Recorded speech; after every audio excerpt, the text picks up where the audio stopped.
warahmatullahi wabarakatuh. Salam sejahtera bagi kita semua. Sampurasun. Saya Susgrandini Hussein, Kepala SMK Sinar Parahyangan, Kabupaten Cianjur, Provinsi Jawa Barat. Saat ini saya mengikuti program peningkatan kompetensi pembelajaran untuk Kepala SMK Pusat Keunggulan tahun 2023. Melalui elaborasi modul pembelajaran kepemimpinan pembelajaran, budaya positif, kecerdasan sosial emosional, dan tahapan atap bagja, kami membuat program Baku Miring, sebuah prakarsa perubahan dalam mengembangkan kemampuan komunikasi lisan siswa untuk meningkatkan daya saing dunia kerja. Tantangan yang dihadapi SMK Sinar Parahyangan dalam menghasilkan lulusan siap kerja dan berdaya saing salah satunya adalah keragaman kesiapan siswa dalam berkomunikasi lisan secara efektif. Kemampuan komunikasi lisan dalam presentasi, negosiasi, dan wawancara siswa saat ini masih belum sesuai harapan dunia kerja. Siswa belum terbiasa melakukan komunikasi lisan secara efektif, baik itu dalam bahasa Indonesia, bahasa Inggris, bahasa Mandarin, dan bahasa Arab. Sahabat Vokasi, dalam tahapan atap, kami memetakan aset dan kondisi awal yang kami miliki untuk menjawab tantangan tersebut, yakni aset yang kami miliki adalah kemampuan siswa dalam berkomunikasi tulisan sudah baik, memiliki guru bahasa Indonesia, Inggris, Arab, dan Mandarin yang kompeten, memiliki hubungan yang harmonis dan sinergis dengan 70 dudika dan orang tua siswa, memiliki TEFA yang berproduksi secara rutin. Menyadari urgensinya hal tersebut, diperlukan aksi nyata, yakni kepala sekolah menggerakkan seluruh guru dan guru tamu dunia kerja membantu anak untuk berlatih dan membiasakan melakukan presentasi dengan efektif dan sistematis, membuat negosiasi perkenalan diri, menawarkan bantuan, dan penerimaan tamu dengan efektif. Mengkreasi komunikasi lisan sesuai ide opini mereka sendiri, namun tetap berdasarkan SOP dunia kerja. Melakukan komunikasi dengan intonasi yang tepat, kesesuaian gestur tubuh, dan etika penampilan profesional. Sahabat Vokasi, pembelajaran bermakna yang dapat diambil dari aksi nyata ini adalah sebagai calon desainer grafis, fotografer, animator, make up artist, hairdresser, akunting, teller, customer service, dan pengusaha, para murid paham mengapa mereka perlu meningkatkan keterampilan komunikasi lisan yang baik, memodifikasi dan menghasilkan keterampilan komunikasi lisan yang sesuai SOP dunia kerja, menyadari pentingnya etika, intonasi, gestur, dan penampilan profesional dalam menerapkan komunikasi lisan. Tidak boleh ada yang gagal dalam melakukan komunikasi lisan. Pada tahap awal bagja, yakni buat pertanyaan utama, kami melakukan brainstorming terhadap para guru, siswa, dan mitra dudi terkait pentingnya mengembangkan keterampilan komunikasi lisan yang baik untuk meningkatkan daya saing di dunia kerja.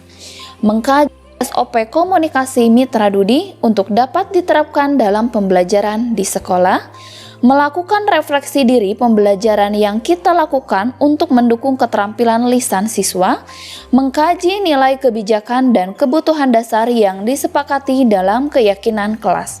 Saat ini, program yang mendukung untuk komunikasi lisan terbatas pada pembelajaran bahasa, presentasi, morning quotes, dan program literasi, belum secara masif dan intensif dilakukan. Kami menemukan bahwa keberhasilan program ini diawali dengan kepercayaan dari guru, dudi, dan orang tua kepada siswa bahwa mereka bisa. Guru, dudi, dan orang tua harus membangkitkan kepercayaan diri dan potensi siswa, bahwa komunikasi lisan bukan kecerdasan verbal belaka. Namun, ini menjadi modal hidup yang terkait saling menghormati, memahami rasa orang lain, bukan hanya soal kata-kata menghibur, tetapi pada aksi nyata penerapan nilai kebajikan. Pemahaman, sikap, dan tindakan siswa, pengalaman belajar inilah yang harus kita biasakan pada murid kita. Pada tahap ambil pelajaran, melakukan wawancara dan survei pengalaman guru, kepala sekolah, murid, orang tua tentang kegiatan peningkatan keterampilan lisan yang pernah ada di sekolah. Melakukan survei pada murid penyebab keberhasilan dan kegagalan mereka dalam berkomunikasi lisan. Mencari contoh nyata melalui studi literatur dan mengkaji SOP Dudi bagaimana pembelajaran yang dapat meningkatkan keterampilan komunikasi. Melakukan refleksi diri untuk mengenali potensi multi-unsur dalam menemani siswa mengembangkan keterampilan komunikasi lisannya. Kemampuan awal siswa dalam bangku miring ini berbeda-beda. Ada yang sudah mahir, namun ada juga masih dalam tahap berkembang.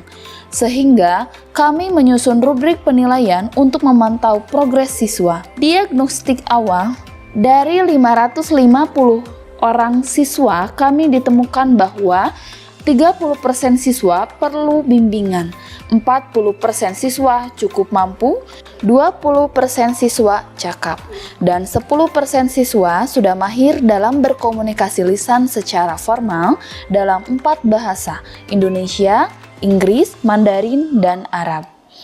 Setelah melakukan diagnostik kemampuan awal siswa, kami berikan kuesioner pada 30% siswa kami terkait hal apa yang mempengaruhi kemampuan lisan formal mereka adalah faktor internal malu, takut salah, tidak percaya diri, takut diketawai, dan faktor eksternal adalah tidak tahu caranya, belum pernah diajarkan oleh guru sebelumnya, pernah diajarkan tapi lupa karena tidak dibiasakan.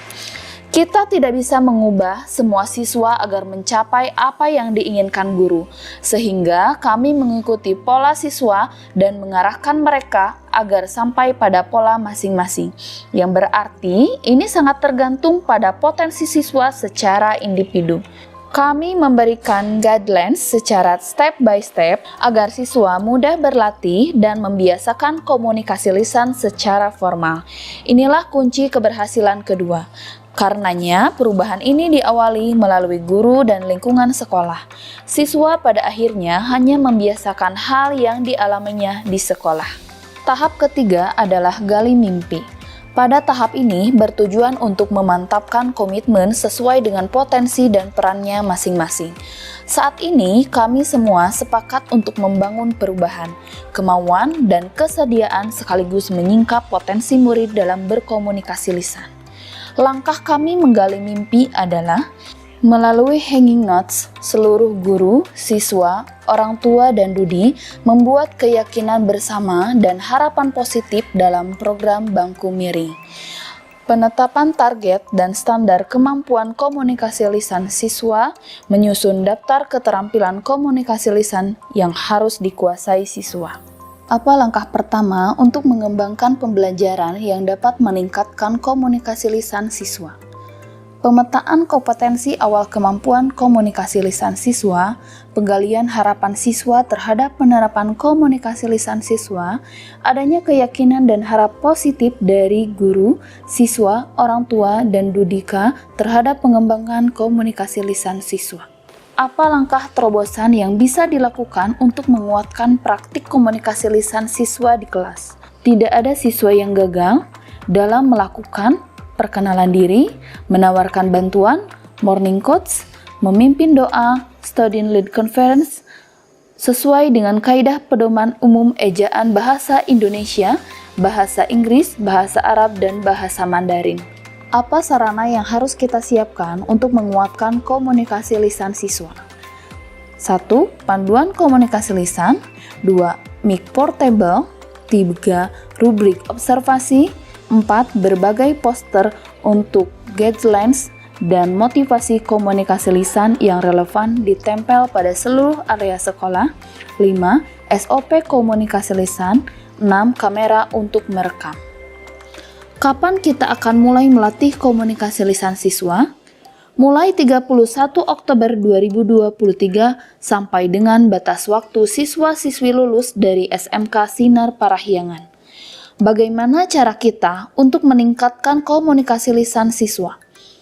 Membangun kepercayaan diri siswa, pemetaan kompetensi awal dan harapan siswa, menetapkan dan mensosialisasikan program Bangku Miring, pelibatan seluruh guru, pegawai, orang tua, dan Dudika, pelatihan penguatan komunikasi lisan para guru oleh Mitra Dudi, menyusun panduan komunikasi lisan bagi siswa dan seluruh guru pegawai, menyusun rubrik observasi pengembangan komunikasi lisan, guru bersama kepala sekolah merancang lingkungan belajar yang menyediakan berbagai poster untuk ditempel sebagai guidelines dan motivasi komunikasi lisan, menyampaikan panduan dan rubrik observasi komunikasi lisan pada siswa dan orang tua. Siswa menerapkan memimpin doa dan morning quotes bahasa Indonesia, Inggris, Mandarin, Jepang pada tiap mata pelajaran. Pada tahap ini, siswa diberikan kebebasan tema dan bahasa yang ia gunakan.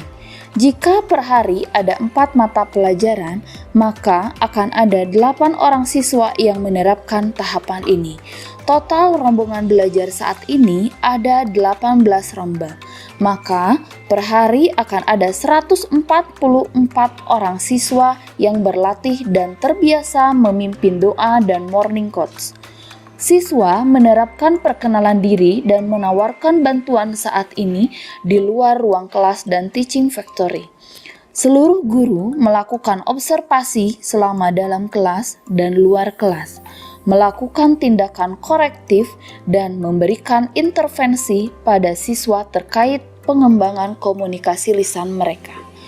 Pada saat bagi rapot, siswa terlibat aktif dalam Student Lead Conference bersama orang tua dan melakukan evaluasi dan bersyukur atas progres yang telah dicapai mereka di sekolah.